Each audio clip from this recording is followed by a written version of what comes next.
રાજ્યમાં અવારનવાર રહીશોની તકલીફો દૂર કરી તેમના અટકેલા કામો પતાવવા કમિટીઓની રચના થતી હોય છે।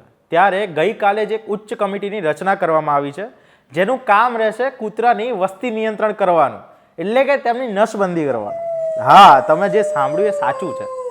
કૂતરાની વસ્તી નિયંત્રણ માટે રાજ્યના શહેરી વિકાસ વિભાગે એક આદેશમાં જણાવ્યું છે કે કેન્દ્ર સરકાર દ્વારા જે નિયમો બનાવવામાં આવ્યા છે તેનું અમલીકરણ કરવા માટે અર્બન ડેવલપમેન્ટ સેક્રેટરીના અધ્યક્ષ પદે 17 સભ્યોની એક કમિટી રચના કરવામાં આવી છે। આ કમિટીમાં આરોગ્ય, પંચાયત, શહેરી વિકાસ, animal welfare board, Gujarat state animal welfare board, Indian veterinary council, municipal corporation, જિલ્લા અને તાલુકા પંચાયતના એક અધિકારી સભ્ય રહેશે। આ કમિટીના સભ્ય સચિવ તરીકે ગુજરાતના સ્ટેટ એનિમલ વેલફેર બોર્ડના ઓફિસ ઇન્ચાર્જ કે જોઈન્ટ ડાયરેક્ટર કક્ષાના અધિકારી પણ રહેશે। આ કમિટીએ ઓછામાં ઓછા 3 મહિનામાં એક જ બેઠક કરશે।